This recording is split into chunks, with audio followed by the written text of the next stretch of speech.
Hello, it is I, Brandon the Starseed. Um, it's a little windy today, so I'm going to try to cover the microphone as much as I can to prevent the winds. But hello, uh, it is sunny and pretty today, which is nice. I appreciate that. Um, I didn't really know what I was going to talk about today. I showed up. I came to do a video, and so I guess I'll just kind of talk about random things that are going on. I think I'm having kind of like a greater appreciation for just kind of everything in general. I'm having like those moments where I'm realizing that I've changed a lot over the last 5 years. Like I moved up here, I think, almost 8 years ago to where I am now, and like reading some of the old stuff that I wrote, like the first few months that I moved up here, um, I've really changed a lot just in the way that I think, the way that I perceive, my personal like inner self confidence, I guess. I'm not so, I don't know, uncomfortable about things or nervous or scared or any of that. So that's fascinating to kind of look back and realize that I've seen growth.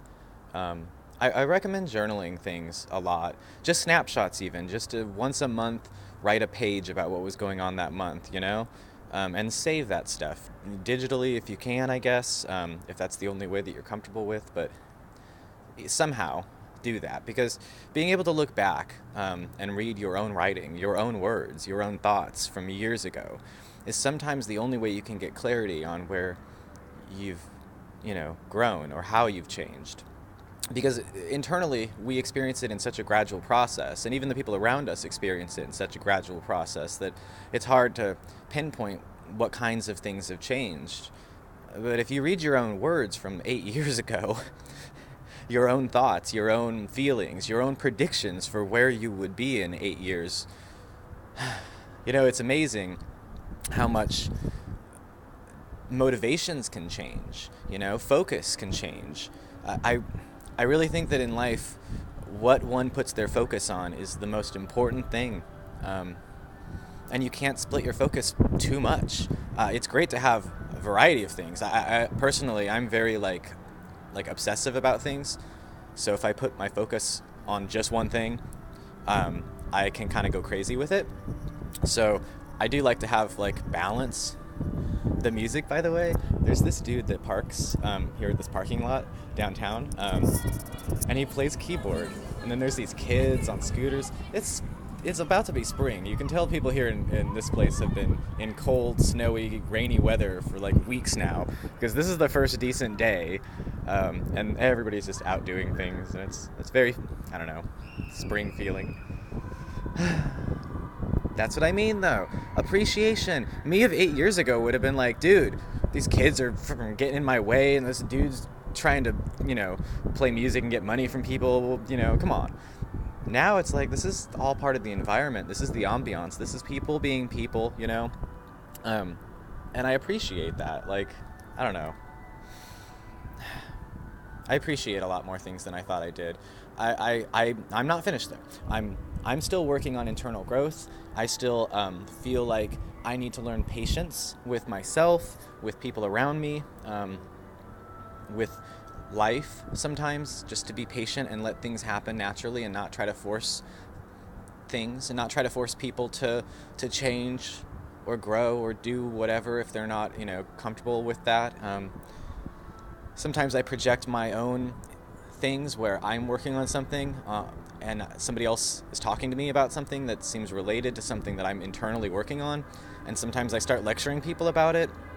And it's like, I don't mean to lecture people about stuff. Like, I'm not trying to tell people you've got to change all your things. It's like I'm lecturing myself because it's on topic with what I'm working on, and I just fail to explain that to people. I'm going to work on that too, because I realize that I could be pushing people away sometimes by being very lectury and talking down to people, and I don't mean to do that, because in reality I'm kind of talking down to myself. I'm something that they've said is triggered something in my own inner growth that I'm like reprimanding myself for, but I'm often doing it through other people, and that's not cool. So And I don't know if that's something other people do. So that's a weird one that literally I just came up with right now, like looking at my patterns and realizing that, oh yeah, sometimes that happens. So, you know, going internal in your mind and kind of looking at your patterns constantly and how you communicate with people, and it never hurts to evaluate. It never hurts to get feedback from people, honest feedback if you can get it. Yeah. Work is good. I'm gonna be honest. I'm enjoying the hell out of work. I don't even know how to explain it. But I've gotten over slightly the awkward few weeks of having no clue what I was doing, and just like trying so hard to like keep up with the learning, because time is moving. I have a job that I have to do, and time is moving forward. I can't just say pause time so I can spend a few months learning the job. Like, time is moving. The reports are going to get sent out, and they're going to be wrong, and then I'm going to get talked to, and then I'm going to go, oh God, I can't believe I made that mistake.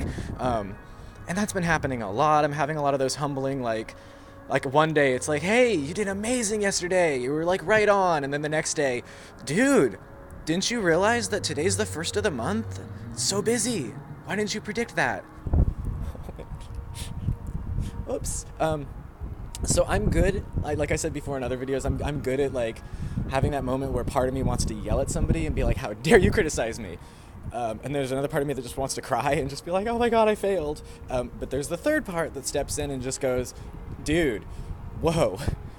Like, this is a learning moment. I thought I did something right. Turns out I did it wrong. Now I'm learning. Like, so it's almost like I go into like an out-of-body experience where like the part of me that's in the corner crying and the part of me that's fighting and yelling and defending the actions are silenced because they're both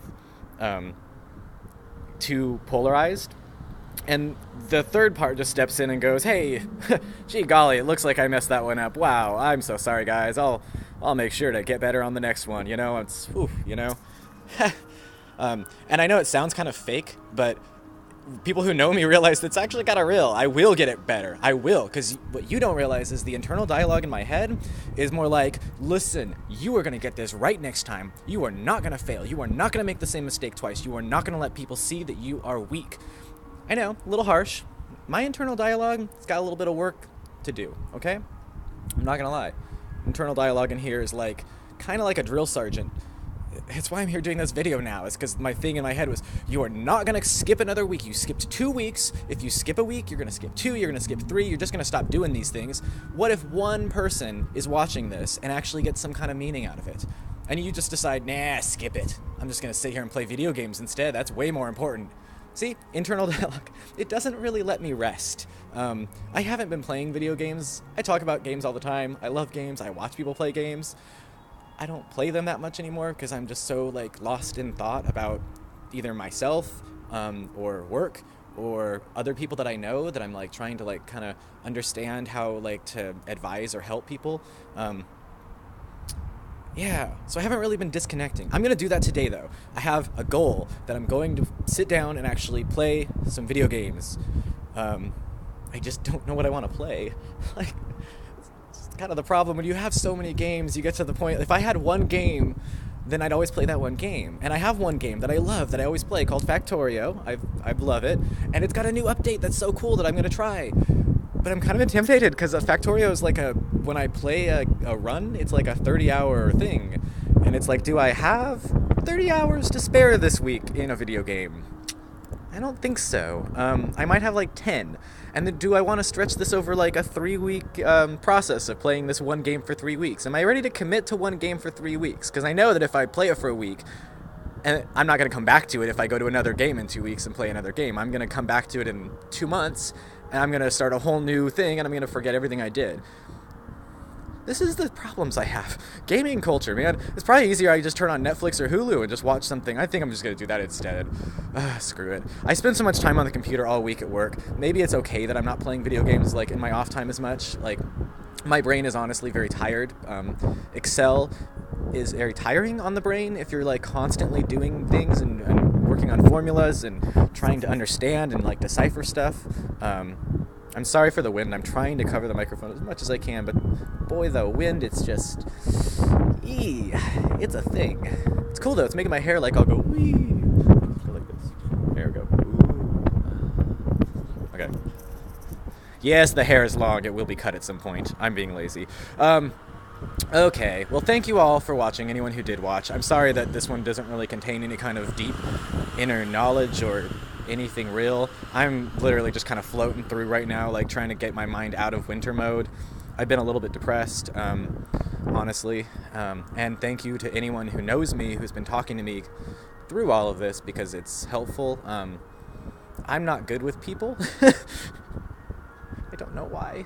I'm kind of scared of most people, and I'm very intimidated by people. So the fact that, like, I have people that are willing to talk to me openly helps a lot. So anyone who is in that group of people who communicates with me, again, thank you very much, because, like, I can't even begin to explain, like, the depth of what it means. Like, me of 8 years ago didn't have friendships. That's the big difference. Reading my writings when I first moved up here, I didn't have friends. I didn't have other people in my life that I felt that cared other than family.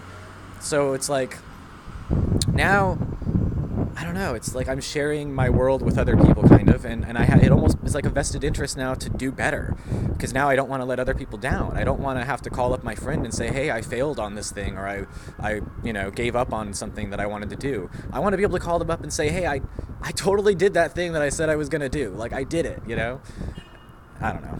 It sounds silly. Most of you all have friends, and friendships are easy for people, okay? It's never been that way for me. Like, I just never.